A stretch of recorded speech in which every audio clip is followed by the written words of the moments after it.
This is it, guys, the cheapest, most affordable EV right here in Malaysia, the Neta V. This is a brand coming from China and it's priced at under 100,000 ringgit, just 99,800.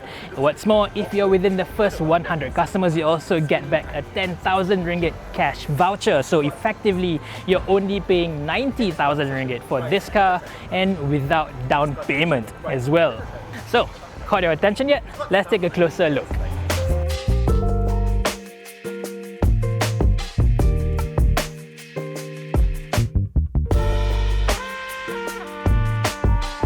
This may be a budget EV, but it does have a claimed maximum range of up to 380 kilometers on the NEDC test cycle.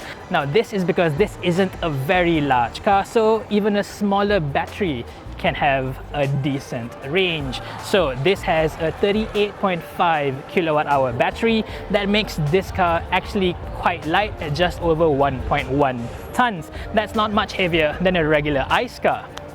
As for charging, this can take up to 6.6 kilowatts AC and up to 100 kilowatts DC through a CCS charger. So this can go from 30 to 80% SOC in just under 30 minutes.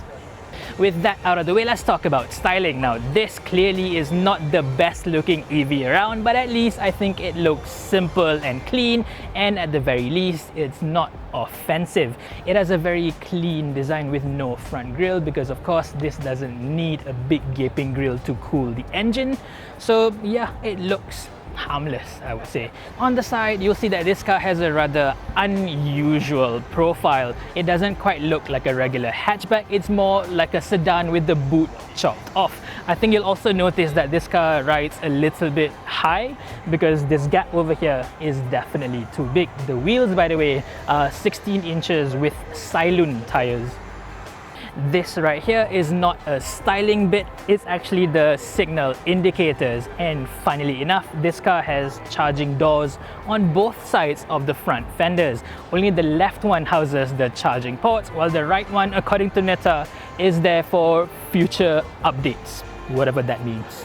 The rear is definitely not the Neta V's best angle. It looks a little bit weird, a bit awkward, at least to my eyes. But at least the taillights are full LED. What I don't like is, despite this being a hatchback, there is no parcel shelf or a tonneau cover for the boot, so anyone passing by the back can directly see what you have inside your car. That's not very safe, I think.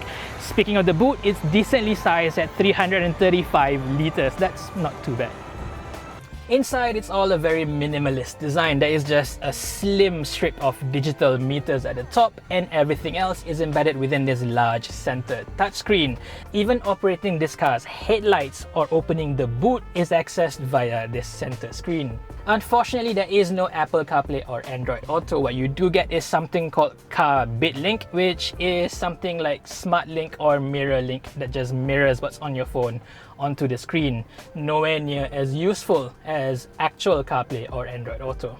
Like a lot of electric vehicles nowadays, there is no push start button on this car. All you need to do is have the key in your pocket, keyless entry by the way, get in, put it in gear, and off you go. And speaking of selecting gears, this has a right gear stock, just like a Tesla or Mercedes-Benz.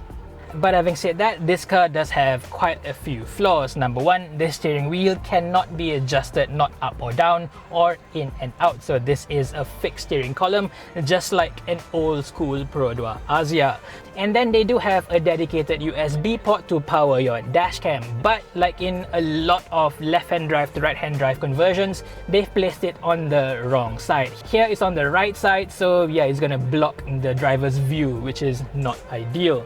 As for build quality, it's all pretty basic. Everything you see or touch are, hard plastics as usual, and yeah, this looks a little bit flimsy, I think. As for the back, it's not too bad. I am only 167 centimeters tall, but I've got plenty of leg room and headroom left. The issue is, because this is an EV, the floor is as usual a little bit higher than normal. So you've got your knees up in the air, so sitting in the back here is not as comfortable as in most other ICE cars. You also don't get any rear center aircon vents, although there is a single USB charger down here. The one good thing, the rear backrest has a decent angle, so in the back here it's fairly comfortable. Not great, but not bad either. As for performance, the Neta V is a front-wheel drive single-motor EV with 95 PS and 150 Nm of torque. Neta claims it can go from 0 to 50 km/h in just 3.9 seconds. 0 to 100, well, there's no claim for that, and in any case, the top speed of this car is only 120 km/h. It's technically above the legal speed limit in Malaysia, but I don't know if a lot of people can accept that low top speed.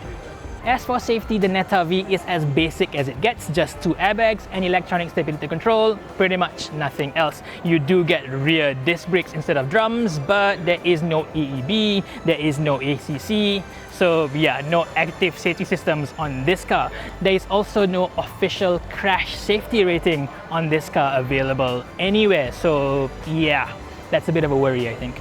So there you go, the Neta V at 90,000 ringgit. Those of you who would be looking at a Perodua Ativa, a Toyota Vios, Yaris, or even a Honda City can now buy a full electric vehicle right here in Malaysia. But would you buy this instead of any one of those more established brands? Let me know in the comments section below. Thank you for watching and stay safe, everyone.